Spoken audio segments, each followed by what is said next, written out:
Marc Ravalomanana manana andraikitra lehibe amin'ny fiarahamonina ny mpino FJKM.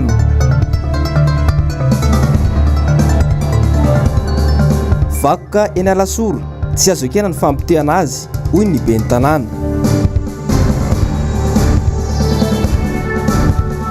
Vokatra tsy faiza mitata mpitondra fanjakana ahelikana mpanohitra hatrany tsy fahombiazan'ny mpitondra. Topoko lahy sy topoko vavy ankafaliana sy ampitiavana indray no hitsidihako ny tokantranonao izay manaraka ny fahitalavitry ny MBS tonga sondrainao ato anatin'ny fampalalam-baovao ary manasanao ampanajana sy ampitiavana ihany koa anaraka izany hatramin'ny farany. Fanaresaka androany ny tenan'ny FJKM Imerika Sinina teny niarany ombom-bavaka tao mantsy ireo solo tena mpino ao amin'ny synode apartany Antananarivo Atsinanana fenipoka hatreny atokotany ny fiangonana ary anisany nanatrika izany ny filoha Marc Ravalomanana mivady ary ao ny fanadihadiana eo amin'ny rindran-tsary sy sariny Manoran-Andriamalala sy Toky Ramarola. Fenipoka hatreny ivelan'ny tokotam-piangonana androany ny FJKM Imerika Sinina fanasina. Nosokafana androany tamin'ny fomba mpiangonana mantsy ny jobily fisotrondronono sy fankalazana ny fahefapolo taona nampitandrina ny filoha synodal n'Antananarivo Atsinanana dia ny mpitandrina arabe manatoanina ary manana Filibera izany. Fanokafana ny andro androany fa ny alakamisy 12 Jolay ho avy izao ny ivo ny fankalazana ary faranana amin'ny 1 Desambra ao amin'ny FJKM Ambohimalaza indray. Tao amin'ny Korintianina faharoa toko fadimy andiny 4 nakana ny teny faneva amin'izao fankalazana izao teny hoe fa ny fitiavan'i Kristina nery anay. Io andalatsoratra masina io ihany koa ny sotomana hafatra sy toriteny ho an'ny androany. Ny fitiavan'i Kristina mamonjy antsika, ny fitiavan'i Kristina mampiavaka antsika ary ny farany fitiavan'i Kristina maniraka antsika. Andre toriteny ny telo ianao faravakely amin'ity perikopa nyraisin'ny président synodal ny teny fanevany teny fitiavan'i Kristina maniranay. Fa raha famarana amin'ny fôle-apôstolan'izy ito avy dia izao iraka solon'i Kristy izay. Ny andininy faharoapolo raha sitrakareo ry havana ndao reo mpiarahantsika mamaky ny andininy faharoapolo sy faraika amin'ny roapolo eo narana soa manao hoe koa dia iraka solon'i Kristy izay taon'Andriamanitra mangataka anay aminareo solon'i Kristy izay ka mangataka indrindra aminareo hoe mihavana amin'Andriamanitra ny ianareo izay tsy nalala ota dia efa nataony hamonjy antsika mba ho tonga fahaman'Andriamanitra ao amin'ny kosa isika. Ry havana dikany hoe fitiavan'i Kristina maniraka antsika tao izy ianao valiteny dia izao ity hevitra fotra io dia izao ambassadeur ianao izao manaotra izao masovoan'i Kristy ianao zany zao sady ho asesa ataonao andavanandro io fa mbola misy anarana anankiray vaovao indray ny anaranao amin'izao taona vaovao zao dia lasa inona ianao amasovo ianao azao inona ka izy amasovo ny ambassadeur zany mampiavaka ny antsony ambassadeur ry havana dia zao ny masovo ianao dia zao ianao irana tsy hipetraka eo amin'ny tanindrazanao fa irana ny firenena hafa ary ny hevitra izay dia ny hoe ianao le ka teratany amin'ilay firenena naniraka anao fa tsy teratany amin'ny toerana izay amprana anao hoe ny hevitra zany dia zao ianao masovoan'i Kristy na solon'i Kristy dia zao efa zanak'Andriamanitra ianao zao efa manana nationalité any an-danitra ianao zao misaora ny tompo fifaliana azany atao hoe mampahery anao zany. Ny faharoa ny hava dia zao Andriamanitra mihitsy niantoko anao ny zavatra ilainao rehetra afitanao zany asa zany ary any amin'ny firenena matanjaka anankiray ianao na misy ametranao dia ny karamanao dia karama fanandrify tsy hoe vola devizy mifanaraka ny any fa Andriamanitra mihitsy niantoka ny fahavelomanao sy ny maizy ianao ary zany dia miafianao zao hoe Andriamanitra miaraka dia anao manamarina ao Andriamanitra eo ny fianaovany. Saika tazana tetỳ toerana avokoa ireo mpitandrina sy katekista ao amin'ity synode apartany ity. Anisany nanafana ny fitaom-pivavahana ihany koa ny amboaram-peo ao amin'ny FJKM Tranovato Faravohitra.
Araka ny efa nambara tamintsika teo dia tonga nanatrika ity fotoan-dehibe ity ny filoha Marc Ravalomanana Mivady notolorana anjara fitenenana moa izy nandritra ity fotoan-dehibe teny amin'ny FJKM Imercasinina ity. Ary ny fanadihadiana eo amin'ny sary sy rindran-tsary ny Manoro Andriamalala sy Toky Ramarla Atrany.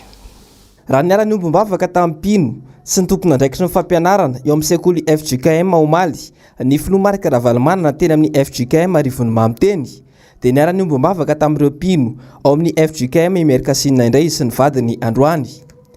Ny filoha Marc Ravalomanana teto no voatendry isolo teny ireo rehetra nahazo fanomezana sy fankasitrahana avy tamin'ireo mpino. Nambarana tamin'ny fandraisam-pitenenana fa zava-dehibe ary manana andraikitra lehibe eto amin'ny firenena sy ny fiarahamonina malagasy ny mpino ao anatin'ny FJKM. Ho anareo izay vaovao dia izao izay aty teny izao mihitsy e ka dia faly tena faly mihitsy nijery ny tany tokotany tany ateo dia nienjera fesaka ny aty dia ahoana mahatonga antsika toy izao no ity président ity tonga le firenena hoe niazo ny vanikolakana zahay iainara tsara ka dia faly zay président faly zay amin'ity andro alohan'ity zay natambatsika tsara ny fivorimbe santatra sy ny fanokafana ny jobily zay nampitandronanao sy ny sanao ka dia enany ny andro fanokafan'ity tena mba ahitana zany vokatra ezahantsika zany ary niny zay manateny zay fa mbola itoito izao ihany ty synodam-paharitany entinanany ity dia raha mahita tsara fa synodam-paharitany valo amby telopolo ny synodam-paharitany eto amintsika ary zany synodam-paharitany valo amby telopolo zany samy manana ny faniriny ny ambition manana ny etaetany dolo izy ireo fiangonana efa amina rivo ny sitarivo mahery kely zao fiangonana eto Madagasikara io zao TDF na ny tenena départementa fiangonana isan'andro dia miresaka foana hoe aona indray natao amin'ity maly EG miresaka mihitsy hoe manomboka be le adidy resaka ny atao ny sekolitsika sy maintsy karakaraina raha mio zay tany Rivo Mamo ty teny aminareo hoe ity fiangonan'ny Jesosy Kristy eto Madagasikara ty manana ndraiky spesiality lehibe amin'ny fiarahamonina ary indrindrindrindra amin'izao ady atao amin'ny valanaretina coronavirus ty fa reo ankizy ireo ihany no avy ny fiangonana fa reo sekoly lady dia ny fianarana dia reo no avy ny fiangonana dia fa tsara tay izy ireo tena vanikolakana ndraiky ireo reo ty teny zany efa miasa miaraka tsika mahavita zava tena mahavita zava dia zay soro kokoa amin'ny reto fitandremana Melkisedeka na ny reny fiangonana zanapelezana ny zanapelezana zany ny zanapelezana satria tena miasa miaraka izy ireo dia miasa izy miasa mafy ary miasa tsara tsy ampotony hoe miasa mafy fa miasa tsara dia fa vita tsara izy dia faliny olona dia fa faliny olona fatoky menakazy. Taorian'ny fiaraha-mivavaka dia nasain'ny filoha Marc Ravalomanana niara-ny sakafo aminy sy ny ankohonany ireo mpino tonga nivavaka ary tsy diso anjara tamin'izany ireo mpitandrina sy katekista ao amin'ity synodam-paharitany Atsinanana ity. Ny masoandro mody teto no nampalahelo satria dia tafara indraindray aman-dreny sy ny zanaka. Ny vaovaon'ny kolotsaina kosa indray no entsika manohy ny fiarahana amin'ity ariva ity ho fitazomana ny sotoavina sy ny asina mamalagasy dia tonga ny fiampiarahaba noho ny fatratrarana ny taona vaovao tetsy Isoraka androany ireo taranaka andrina izay mivondrona ao anatin'ny atenimeran'ny andrina eto Imerina na ny AMM izany. Atao anatin'izany ihany koa no nitondrahan'izy ireo ny heviny manoloana ny vohitra Alasora izay kasain'ny Sono Oravana amin'izao fotoana izao. Tena toerana indrindra moa nanangona ny fanadihadiana Injavandriamahefa sy Tahinena Ranaririna. Tao anatin'ny fotoana vitsy dia nisesesy ny fanimbana sy ny fanosiosena ny vakoka sy ny soatoavana mamalagasy. Taorian'ny fametrahan'ny fanjakana ilay kolizia anaty rova ohatra dia nipotra indray ny fikasan'ny teratany vahiny sy andrava ny vohitra masina ny Alasora. Antony maro no mety mahatonga izany sy hony avy eo anivony antenimerany andrina eto Merina. Ireny toejavatra ireny dia toejavatra atao hoe mampalahelo kanefa n'izao ny tsara ho fantatritsika tsy vao izao no nisy an'izany vaky fasana, tsy izao no vao nisy an'izany hoe dororova, tsy vao izao no nisy an'izany hoe fivarotana tany, fa ny atao hoe nasarika antsika aloha dia hoe ilay tany ao anatin'ny rova. Eny Lasora zao tamin'ny herintaona angamba izy indra tsy tamin'ny roa taona tany teny Ilafy ny aiza koa mbola ho avy manaraka eo ny olana dia tsy fantatritsika koa dia izao ireny tany misy ny rova ireny dia tao anatin'ny fanjanahantany dia namen'ny mpanjanahantany misoratany tamina olona kadastra tamin'izany ny filaza azy titre kadastrale moa zany na hoe kadastra tsy dia haiko loatra fa nomeny zareo na nalain'olona zay tsy taranaka ilay mpanjaka nitondra teo amin'ilay toerana akory fa à titre opportun fotsiny dia rehefa aty oriana aty zany misoratra amin'ireny olona ireny izy na reny olona ireny raha tsy nahafantatra akory ve nisoratra taminazy ilay izy fa ny dadabeany sy ny bebeany no nitazona azy ary rehefa taty aoriana zany amin'izao fotoana izao dia misy mivoy misy mahafantatra fa hoe andrahany ireny dia amidin'ilay fianakaviana ilay izy filana vola eo ihany fa ny resaka politika koa etsy an-daniny. Maro anefa ny voka-dratsy mety ateraka izany sy ho etra ny ity-pitana fomba ity ka andraikitry ny fanjakana no misoroka izany. Tahaka ny fihetsehoan-javatra rehetra ihany dia tsy maintsy misy fiantraikany eo amin'ny marivo salosana. Ny taranak'andriana kosa dia mahafantatra fa misy tany manana voafehin-dalàna Madagasikara ary heverina, hinona ary atokisana fa ny mpitondra zay mitondra eo na inona firekeviny dia tsy maintsy manome lanja sy manome hasina ny atao hoe ny sata fototra ny mahamalagasy atsika voalohany indrindra zay vao mijery ny amin'ny maha-firenena republikanina atsika. Ny fampitona tetsy amin'ny fohibe ny tetsotsoraka moa androany ireo taranak'andriana mivondrona ao anatin'ny antenimerany andrina eto Merina. Ny fampiarahaba noho ny fatatrarana ny taona vaovao 2024.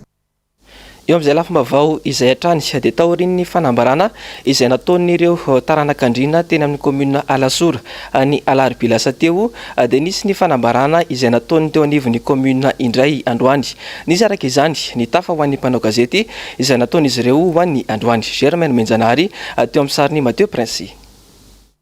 Manana ny tantarany sy ny mahamasina azy ny rova sy ny vakoka eny amin'ny vohitra Ambohitrandrenanahary eny ny Alasora na resaka tatoato fa lasa ny sinoa ny tany izay misy io vakoka io.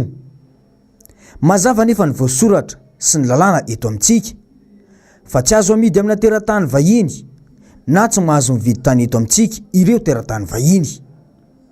Raha ny hita ao anatin'ny antota taratasy anefa dia vadina sinoa izany hoe teratany malagasy saingy manambady sinoa no nividy io toerana misy ny vakoka io.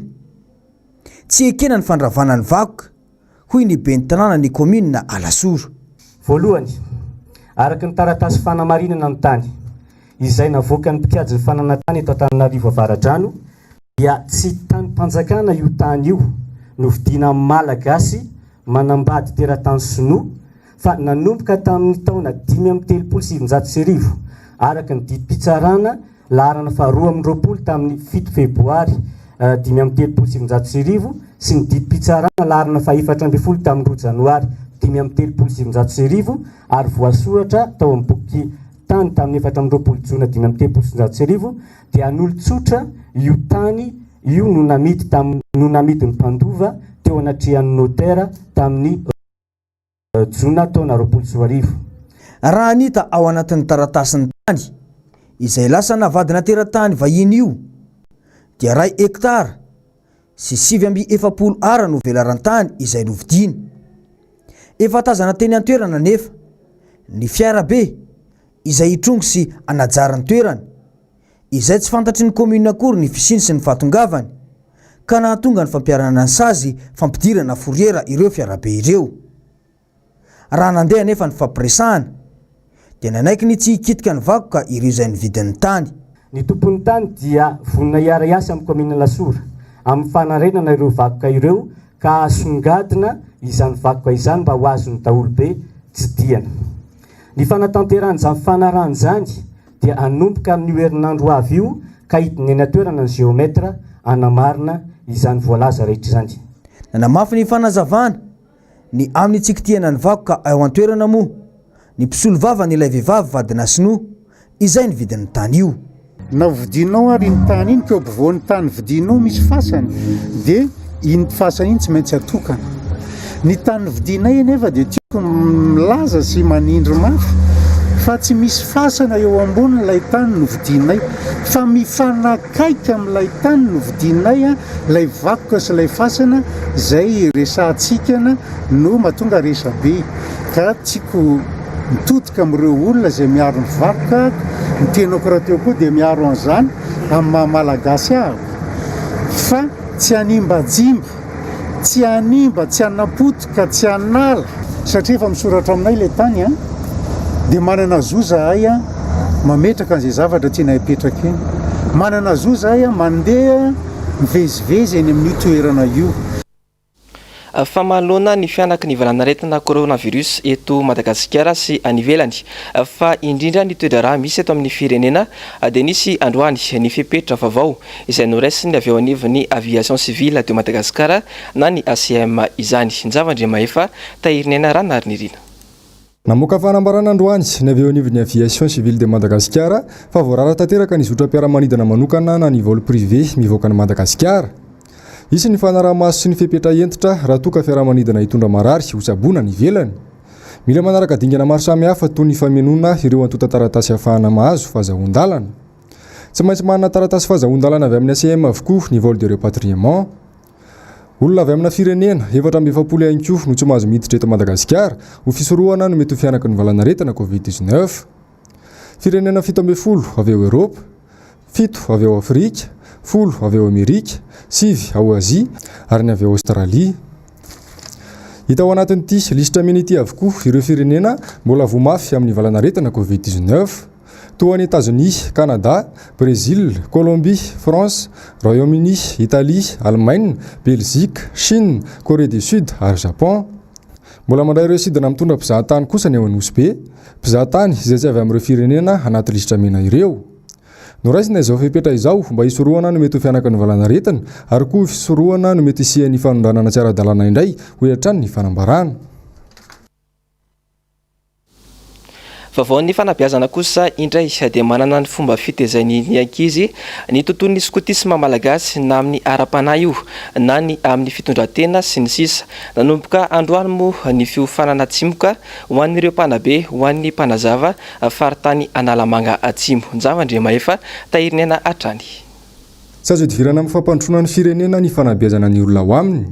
Tsy voatery any ambony W ny fanovozana fianarana fa eny anivon'ny fiarahamonina ihany koa dia manabe. Tsy voatery ho tsara avokoa anefa izany noho ny firoborobon'ny teknôlôjia sy ny fanatotoloana. Amin'izao vaninandro iainantsika izao dia efa tena hita hoe mihasarotra ny fiainana. Miseho eny amin'ny lafiny fiarahamonina, misy ny fanolanana, misy ny fivarotan-tena dia fanamiko ny anakaikan'izy ireo hatrany mba olom-pirenena vanona ho andron'ny firenena ary ho andron'ny fianakaviana. Izaho dia mpiandraikitra sampam-panamena dia manabe ankizy izay manomboka misehatra miditra amin'ny tena fiainana dia sarotra no manabe ankizy toy izany dia fanamiko anefa ny hanampy azy ireo ho tafita eo amin'ny fiainana handroso lalina kokoa ary ho tonga amin'ny tanjona izay iriany zareo. Mpanazava manana ny fomba fanabeazany azy manokana ny skotisma. Hitaisan'ny olokolon'ny tanora zazavavy hitondra fampivoarana tsaratsara kokoa eny anivon'ny fiarahamonina ary ampivelatra ny maha-olona azy. Ilaina araka izany ny fampiofanana ireo mpanabe eo anivon'ny skotisma toy ny ataon'ny mpanazava eto Madagasikara. Lasy fanamby, izay no anaran'ny lasy izay tanterahanay fanamby ho an'ny hoavy manoloana ny fiainana izay hita hoe miaratsy manafika antsika avokoa na aretina na ny fomba ratsy isan-karazany dia manana fanamby izany mpanazava eto Analamanga atsimo apita fanabeazana be dia be apita ihany koa ampiarabelona ny fahaizana manaraka ny fepetra rehetra izay apetraky ny atao hoe mpitondrana ny lehibe dia apita ihany koa ny fanabeazana ho any amin'ny ankizy vavy satria tandondondoza zany fanabeazana ny ankizy vavy sy ny fiainan'ny ankizy vavy eto Madagasikara. Nisokatra androany teto amin'ny PP-soanerana ny lasy fiofanana voalohany sy amin'ny faritany Analamanga atsimo ka hitoram-pitso. Tanterahiny indroa taona nefa ny fiofanana noho ny valanaretina Covid-19. Mody ihany koa ireo mpiofana fa tsy toy ny mahazatra hatramin'izay. Ny vaovao malaza maneran-tany kosa indray dia androany no nanomboka nyroso tamin'ny fandromana ilay vaksiny fanefitry ny valan'aretina coronavirus ny tao Inde. Ity firenena ity moa izay anisany vomafy indrindra taorian'ny États-Unis ka izao tapa-kevitra ny iroso amin'ny fandromana faobe izao. Arao ny fanadihadiana entiny Java Andriamaeva. Androany sabotsy no niroso tamin'ny fanindromana ilay vaksiny fanefitra ny valan'aretina Covid-19 ny tao Inde. Firenena izay isan'ny vomafy indrindra taorian'ny États-Unis.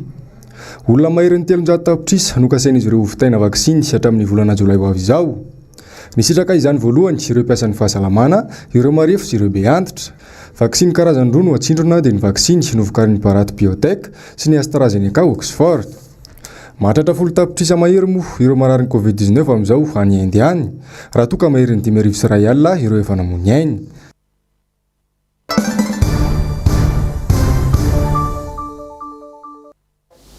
Ny vaovaon'ny politika kosa indray dia tao anatin'ny roa taona mahery ny tantanana ny firenena ankoatry ny fampanantenana pokaty dia manao sisilany ary mibaribary ihany koa ny tsy fanarahan-dalàna ataon'ny mpitondra fanjakana.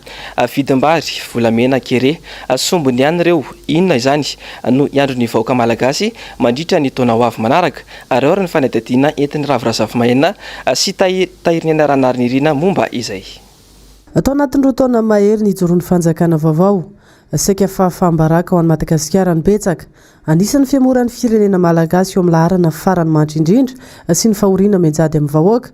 Voatapitra fotsiny fifidianana nalaza ny resaka hatreto tsy nisy ireo olona voaroroa tompon'antoka tamin'izany. Nandeha ny resaka écran plat, bombo sucette, fanodikodonam-bola teo anivon'ny Satrama izay tonga hatreny Impact sy ny Pionco, 5 tsy nisy vokany ihany koa. Nandritra ny 7 volana mahery kely tao anatin'ny fihibohana, namiteraka resasa be ny fizarana ireo fanampiana izay tsy ampy ho an'ny rehetra. Betsaka no nanafina izany ary ny afaratra amin'ny fitakian'ny olona anesorana sy sivibokotany sazatsasany. Tsy nisy toy n'intsony ihany koa ny fanampiana satria tsy nentina amin'ny varin'ny fanjakana izay tsy mando vola akory ireo mpandraraha. Nanampy ny fahavoazana ny kere izay natao fitadiavam-bola fotsiny. Anjaton'ireo fianakaviana avy any atsimo no niakatra teto Antananarivo sy nandeha faritra hafa nitsoaka an-tanindrazana satria tsy tonga ny fanampiana no tsy misy vahaolana raisin'ny fanjakana akory tsy toy ny zazahoana amin'ny fahitalavitra. Mbola vaovao malaza amin'izao ny resaka volamena 3,75 kilao tratra tany Afrika Atsimo toy ny manana fahefanatra ny Afrika Atsimo ny fiheveran'ny filoha malagasy ny tenany ka nandefasa ny delegasiona manokana ampodin'ny volamena sy ireo teo afatra trantondra izany. Betsaka moa ireo nanahevitra nakasika ity raharaha ity nisy raha teo ny fampitambavao avy amin'ny mpanao gazety ny fitondram-panjakana amin'ny Facebook fa anomalia ireo volamena ko maninona no alaina miverina eto Madagasikara inao ihany koa no mampatahotra mitondra ny tsy tsarana azy telo any Afrika Atsimo. Nazavana ny tompony andraikitra ny fitsarana afrikanina tatsimo fa tsy mitovy ny fitsarana eto Madagasikara sy ny any toerana. Manao fanadihadiana momba ity raharaha volamena ity ihany koa ireo sapapitsiklovana Amerikana sy Britanika. Raha nolazaina fa voafehy kosa ny aretina manomboka maso toerana indray izany. Ahilika ny vahoaka hatrany ny fahavoazana. Ny vahoaka izay miady amin'ny fahalafosan'ny vidiny entana toy ny fiakarany kapoaka ny vary izay mahatratra hatramin'ny 700 ariary mihoatra aza. Ny aretina ity atahoriny indray satria mitombo ireo tranga vaovao sy ny mamony ainy. Tsy misy tsy mitaraina ireo sehatra rehetra misy amin'izao fotoan'izao. Misy ireo fahitalavitra no hainy filoham-pirenena sy ireo mpikambana ao anatin'ny governemanta sy ireo solombavamboaka mpanaradia azy. Ao anatin'izao fahantrana lalina mianjady amin'ny vahoaka izao anefa mbola mahasama manao fampanantenana pokaty ihany ny filoha fanao teleferika izay tsy lara-pameana akory. Ny jiro anefa tapaka lava etsy andaniny tsy misy ihany koa ny rano. Ino izany no mamaika ny fitondram-panjakana. Ny sosialim-bahoaka avesa andrendrarendra sy fanangonana n'ireo pirenena. Raha ny aparitaka ireo mpanao gazety ny fitondrana dia ny atoko-panohitra ny tompon'antoka amin'izany rehetra izany. Nazava nefa ny teny lehibe ny atoko-panohitra Marc Ravalomanana fa ny fanjakana ny tompon'antoka amin'ny tsy fitezana rehetra sy ny tsy fahombiazana ka izay no mahatonga ireo olana samihafa mipotra tsikelikely. Tao anany fahasahiny ity taona ity ho hiatrano ny filoha Marc Ravalomanana ka tsy hipetra-potsiny izy ireo fa hijery ary ilaza ny tena zava-misy marina anivon'ny fiarahamonina eny. Famaloana ny fidangan'ny vidim-piainana amin'izao fotoana izao dia nitondra ny heviny momba izany androany ny solombavambahoaka avy amin'ny Antokitim nambarany fa tsy lara-pameana ho an'ny mpitondra fanjakana malagasy ny lafiny sosialim-bahoaka. Germaine Menjanary, Matteo Prince. Latsaka anaty fahantrana ny vahoaka malagasy petsaka no mihina tapa-kibony isan-tokantrano. Tsaraky ny filazana mpitondra nefa no zava-misy eny an-tsena momba ny vahaolana apetraka sosialim-bahoaka tantsany ankamaroany ny vahoaka malagasy izay efa mananika ny 7 tapitrisa amin'izao fotoana izao kanefa midangana ny vidim-bary eto Madagasikara tsy manana paikady matotra ve ny fanjakana tena mampalahelo satria amin'izao dia miakatra daholo ny vidim-piainana ny vary zao efa 400 ariary ny kapoka ary hidintsika fa mitombo ny olona sahirana isa tokantrano mena fa efa mividy ny vahoaka malagasy aizany mesure d'accompagnement ao anatin'izay zao dia tena mahoniana fa ny vary eny tam-bary zao mbola tsy masaka akory dia misy mangalatra satria efa sahirana ny olona tsisy misy matopaika ho an'izany sosialy sy ny toe-karena eto Madagasikara zay ary izahay ny tianako efa miteny foana manome vahaolana fa tsy meno le mpitondra tsy anareo ety fireneny ty mba hin'olona izy dia mba tatereo fa tsy eliko akory ny fanatanterahana ny hevitry ny mpanohatra satria samy malagasy sika ary samy sarotiny ho an'ity fireneny ity ary eto dia mbola mampatsiahy ihany hoe raiso le andraikitra fa rehefa tsy mandray andraikitra amin'izao nareo efa loarika ny rambary fa indrasana ho faty na hitrotra ve ny vahoaka vao mandray andraikitra. Fa mahakasika ny fanabeazana eto Madagasikara kosa dia nahitsy anisony vavam-bahoaka voafidy tena amin'ny boribory-tany fahenina iny androany nambarany fa ny hoavin'ny firenena mihitsy no atahorana manoloana ny paikady ny mpitondra fanjakana momba izany ary ny fanadadiana entin'ny Germaine Menjanary eo amin'ny sariny Matteo Prince Atrany. Zay ankora tompoko lahy sy tompoko vavy netiko manakatana ny fampalalam-baovao amin'ity androany ity isorako ianao nanaraka izany hatramin'ny farany isorako ianao ihany koa ny mpanao gazety sy ny teknisiana niara-ny salahy nanantotosa izao fampalalam-baovao izao samy io samy tsara ry tompoko lahy sy tompoko vavy.